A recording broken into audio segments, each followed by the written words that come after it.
ধরেন এই প্যাকেট ধরেন, মোবাইলটা ধরেন, দেন একটা প্যাকেট দেন, না দেন দেন। আর কই ইয়া কই বাবলু করে এ লসা ও তো ইয়ে দেন, কেন দিব? এই যে এই সেলের দেন, এই আর ইয়ে কই মাইয়া কই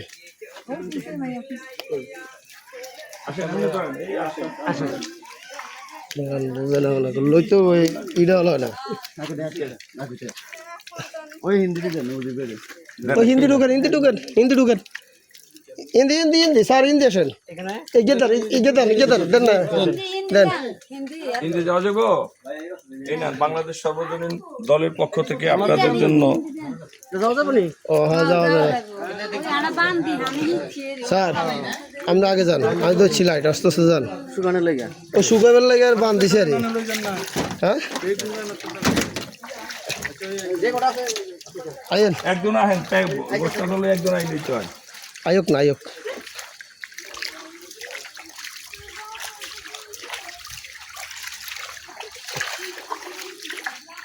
ওরে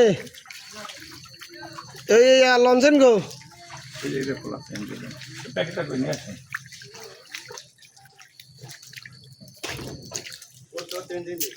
কিন্তু খুলছে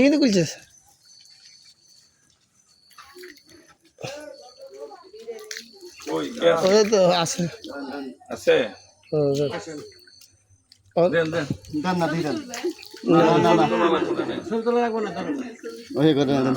করে নেন। দাদা দাদি কোনায় ওই বড় আছে ভাই ও দাদা আসেন নি তার এখনো আসছে বাংলাদেশে। এটা ফানি ছিল স্যার, এই যে গাছের গোড়া দেখেন এতটুকু জন্য ফানি ছিল, এখন তো নামছে। কুসংস্কার মানুষের মধ্যে এখনো আছে। দেন একটা দেন। এখানে দুইটা দেন, আটটা দেন। ওইখানে একটা দেন, একটা দেন এখানে দেন। এই এলাকার নামটা কি?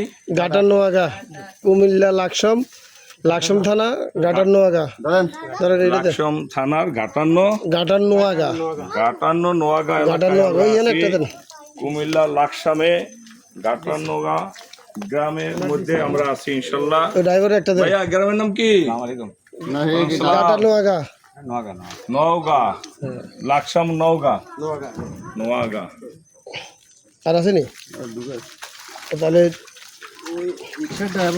দিছি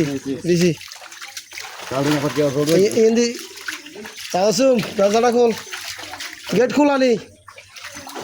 লাকসাম নোয়াগা নাকি? আচ্ছা হিন্দি জান লাগতো নি, হিন্দি লো জানলাটা দিলা তো দরজা সামনে লো দেখি বেটা তো ওই না ওই সেট দিয়ে যাইতে বাজায় তার না কাদা একটু আগান দেয় না? এখানে খারাইলে কর্নারে খারা একটাই জানি এটা বাঙ্গা দোনোটা দিয়ে ফাইটে আছে, ধরা একটু হালকা করে ধরা লাগবে। বাঙ্গাটা উপরে দেন, আচ্ছা এমনি দেন, এমনি দিলে। কোন এলাকা পায়ডা? গাটা নোয়াগাঁও। হ্যাঁ আচ্ছা আমরা যে লাকসাম ঢাকা গাটার নোয়াগা এদিক দিয়ে মেন রোড বস্তা দাদিকে আমাদের রাস্তে পানির মধ্য দিয়ে হেঁটে আমরা এখানে দাঁড়াই আছে আবার ফাঁকা এটা ফাঁকা খাবার বিতরণ করতেছি ইনশাল্লাহ। সহযোগিতা আছেন আমাদের বাংলাদেশ সর্বজনীন দলের বিভিন্ন কর্মকর্তারা এবং অত্র এলাকার ভাইয়েরা, যারা আমাদের সাথে অক্লান্ত পরিশ্রম করে আজকে এই খাদ্য বিতরণে অংশগ্রহণ করেছে, অত্যন্ত পরিশ্রম করেছে। তাদের জন্য ধন্যবাদ জানাই, অভিনন্দন জানাই। আগামীতে যেন আমরা এভাবে এই খাদ্য বিতরণ কর্মসূচি চালিয়ে যেতে পারি, সেজন্য সকলের কাছে দোয়া রেখে আমরা অন্য গ্রামে এখন আবার নৌকা দিয়ে চলে যাব। সেদিক যাওয়ার জন্য আমরা প্রস্তুত হচ্ছি ইনশাল্লাহ। পানির মধ্য দিয়ে আমরা হেঁটে যাচ্ছি। ধন্যবাদ সকলকে, ধন্যবাদ অত্র এলাকার জনগণকে।